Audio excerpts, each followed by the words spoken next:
Ya, selamat hari Minggu bagi kita semua yang saya kasihi dalam kasih Kristus Yesus. Saya percaya bahwa Anda dalam damai sejahtera Allah. Sebelum kita mendengarkan firman Tuhan, mari kita tunduk kepala, kita berdoa bersama-sama. Bapa di sorga,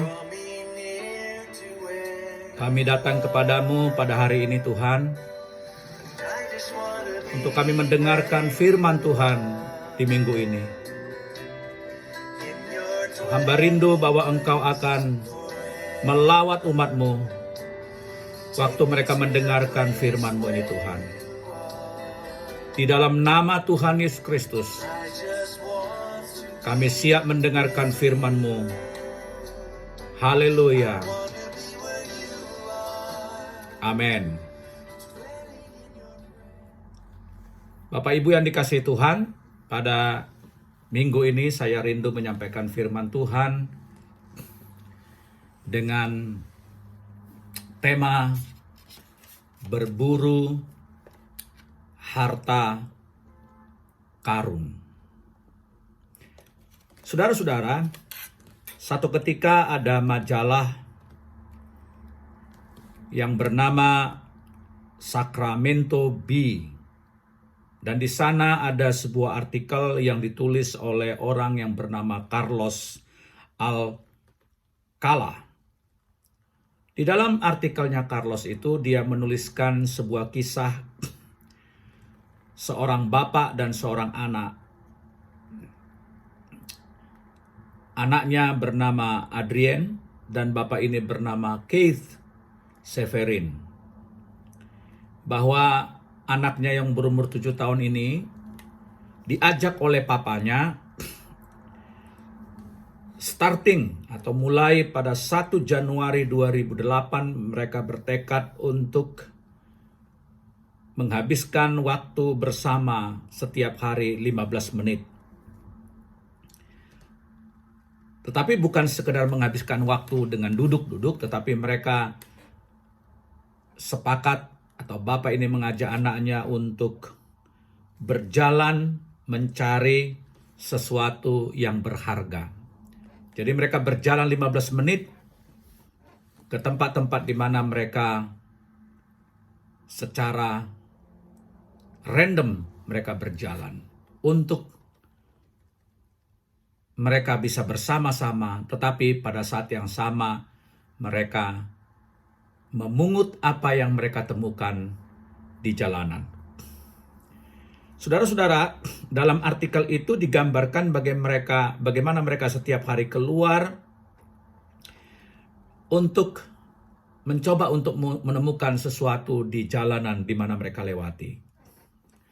Ternyata saudara-saudara, setiap kali mereka berjalan ke arah yang berbeda dalam perjalanan 15 menit itu, ada saja mereka selalu menemukan koin. Kadang-kadang mereka menemukan bola golf. Kadang-kadang mereka menemukan botol-botol kosong yang dibuang atau juga can atau kaleng bekas minuman. Dan banyak item lain. Saudara-saudara, ternyata selama setahun mereka kumpulkan penemuan-penemuan mereka itu, mereka menjualnya dan mereka mendapatkan lebih daripada $1.000 di dalam item-item yang mereka jual, yang mereka temukan selama setahun, yang tiap hari bapak dan anak ini berjalan 15 menit.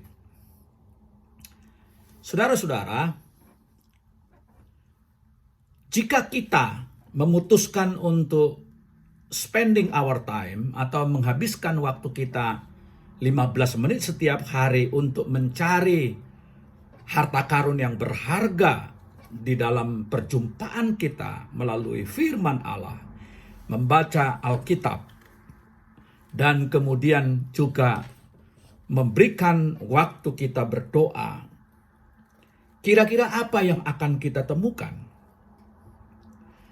Saudara-saudara, Raja Salomo menuliskannya demikian dalam Amsal pasalnya yang kedua. Kita akan lihat Amsal pasal yang kedua.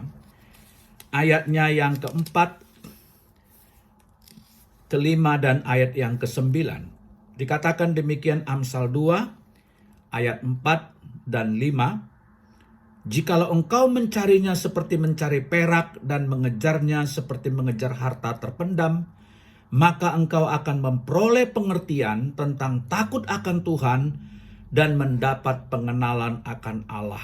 Ayat 9, maka engkau akan mengerti tentang kebenaran, tentang keadilan, dan kejujuran, bahkan setiap jalan yang baik. 4 hal. Ya. Saudara-saudara, apa yang dimaksudkan oleh Salomo mengenai jika engkau mencarinya seperti perak? Apa yang dikatakannya adalah sesungguhnya itu berbicara tentang wisdom atau hikmat Tuhan. Yang dikatakan di sini seperti perak, ya. Dan disebut sebagai hidden treasure atau harta yang tersembunyi. Saudara, kalau saudara membaca dalam seluruh kitab Amsal, penulis Amsal Salomo adalah seorang yang mengerti betul apa arti hikmat. Dan banyak sekali di dalam kitab Amsal dia mengutarakan tentang hikmat. Dan syarat yang paling mendasar dan yang pertama-tama untuk mendapatkan hikmat adalah takut akan Allah. Saudara, di dalam Alkitab kita ini, kita membaca apa yang dimaksudkan hikmat itu begitu diuraikan oleh Salomo, begitu banyak contoh, baik dalam kehidupan, baik dalam bisnis, baik dalam rumah tangga, baik dalam hubungan-hubungan kita di masyarakat, bagaimana hikmat itu dibutuhkan. Saudara, di dalam kitab Amsal, ada 2 kata yang sering diulang-ulang oleh Amsal, yaitu berpengetahuan dan berpengertian. Saudara, berpengertian itu atau dalam bahasa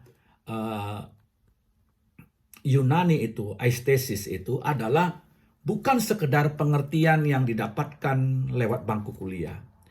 Tapi sebuah discernment spirit. Ada sebuah roh yang menguji.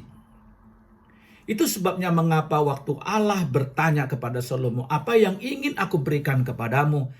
Dan Salomo mengatakan, saya tidak minta apa-apa ya Tuhan, tapi berilah hamba hikmat untuk mengambil keputusan dengan benar.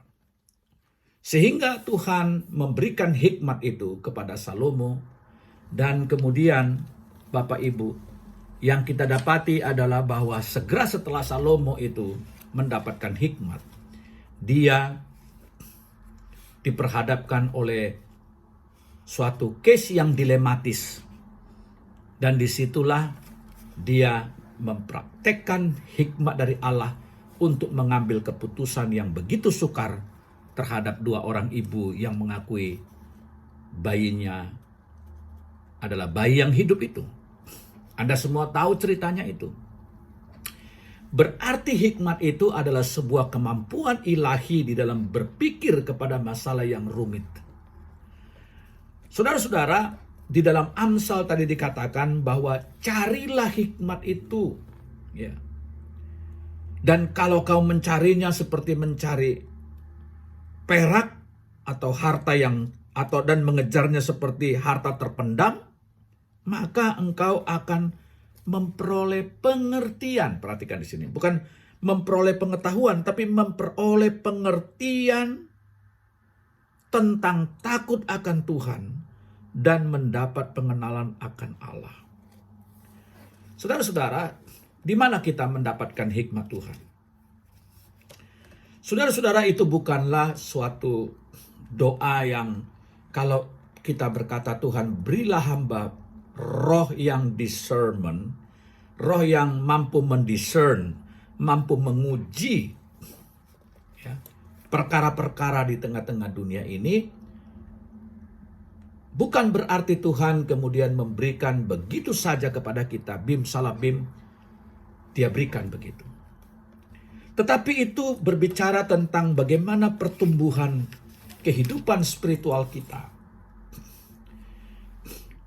Memang kita tidak bisa mengharapkan seperti waktu Salomo meminta hikmat kepada Tuhan, lalu dia berikan begitu saja, seperti dia bangun tidur tiba-tiba dia mempunyai kemampuan itu.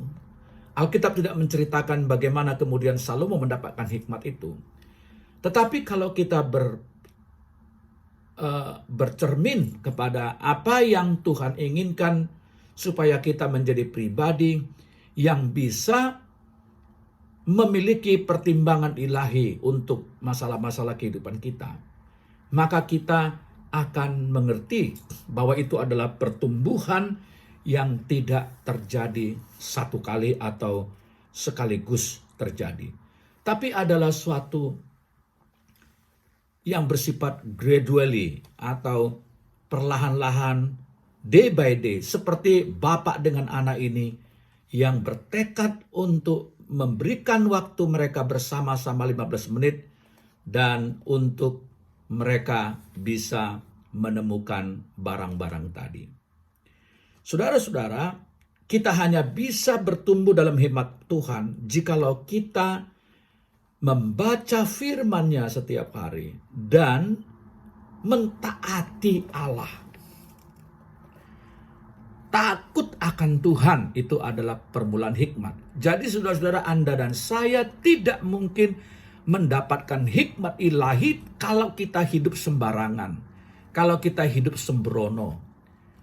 Kita hanya bisa bertumbuh di dalam hikmat Allah jikalau kita sungguh-sungguh memberikan hati kita untuk takut dan takluk kepada Allah, pemilik daripada kehidupan kita.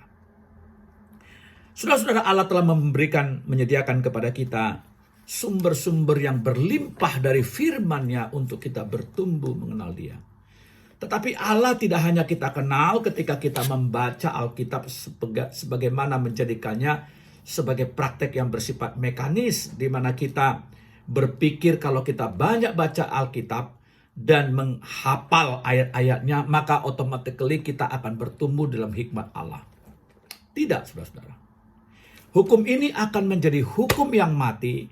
Hukum ini atau tulisan dalam Alkitab ini hanya akan menjadi huruf-huruf yang mati dan tidak punya kuasa apapun jikalau kita tidak melakukan kontemplasi atau perenungan yang mendalam dan yang paling penting garis bawahi, mempraktekkan firman ini. Mau digarap oleh firman ini dalam kehidupan kita. Bapak Ibu yang dikasihi oleh Tuhan, dan dampak daripada hikmat Allah yang kita dapatkan itu tadi dikatakan ayat 9, bahwa kamu akan mengerti tentang kebenaran. Satu, ya. Tentu kita tidak akan pernah bisa mendapatkan kebenaran ilahi kalau kita tidak mau spending waktu kita bersama-sama dengan Tuhan dan kebenarannya. Siapa itu kebenaran? Bukan apa itu kebenaran, tetapi siapa itu kebenaran, yaitu Kristus itu sendiri. Anda yang selalu ngomong kebenaran-kebenaran tetapi tidak mengizinkan kebenaran yang dari mana saja untuk men-challenge ya, Anda di dalam tabiat Anda, di dalam konsep Anda, itu bukanlah kebenaran. Kalau itu kebenaran ilahi, dia tidak akan pernah takut oleh gugatan apapun, menelanjangi ketidakbenaran dan praktek-praktek kehidupan kita yang tidak benar. Saudara-saudara, dan di ayat 9 ini juga akan mengerti keadilan, akan kejujuran, bahkan setiap jalan yang baik. Saudara-saudara yang dikasihi Tuhan, jadi Allah memberikan kepada kita kebenaran, keadilan, lalu kemudian kita juga diberikan oleh Tuhan yaitu kejujuran dan jalan yang baik.